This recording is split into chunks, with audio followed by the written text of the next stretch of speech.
This is America's day. This is democracy's day. A day of history and hope, of renewal and resolve. Few people in our nation's history have been more challenged or found a time more challenging or difficult than the time we're in now. Once-in-a-century virus that silently stalks the country has taken as many lives in 1 year as America lost in all of World War II. Millions of jobs have been lost. Hundreds of thousands of businesses closed. A cry for racial justice, some 400 years in the making, moves us. The dream of justice for all will be deferred no longer. A cry for survival comes from the planet itself, a cry that can't be any more desperate or any more clear. And now, a rise of political extremism, white supremacy, domestic terrorism, that we must confront and we will defeat. To overcome these challenges, to restore the soul and secure the future of America, requires so much more than words. It requires the most elusive of all things in a democracy: unity.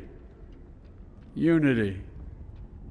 In another January, on New Year's Day in 1863, Abraham Lincoln signed the Emancipation Proclamation. When he put pen to paper, the president said, and I quote, "If my name ever goes down into history, it'll be for this act, and my whole soul is in it."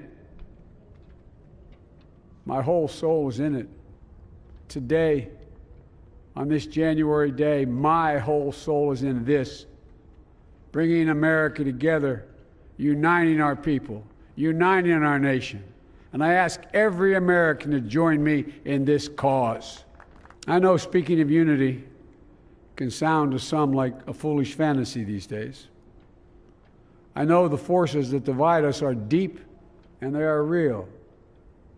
But I also know they are not new. Our history has been a constant struggle between the American ideal that we're all created equal and the harsh, ugly reality that racism, nativism, fear, demonization have long torn us apart. The battle is perennial, and victory is never assured. Through Civil War, the Great Depression, World War, 9/11, through struggle, sacrifice, and setbacks, our better angels have always prevailed. In each of these moments, enough of us have come together to carry all of us forward. And we can do that now. History, faith, and reason show the way of unity. We can see each other not as adversaries, but as neighbors. We can treat each other with dignity and respect. We can join forces, stop the shouting, and lower the temperature. For without unity, there is no peace, only bitterness and fury. No progress, only exhausting outrage. No nation, only a state of chaos.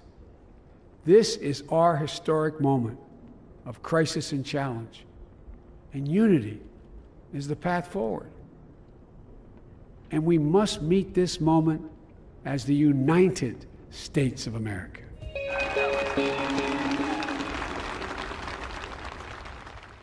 This is America's day. This is democracy's day. A day of history and hope, of renewal and resolve. Few people in our nation's history have been more challenged or found a time more challenging or difficult than the time we're in now. Once-in-a-century virus that silently stalks the country has taken as many lives in 1 year as America lost in all of World War II. Millions of jobs have been lost. hundreds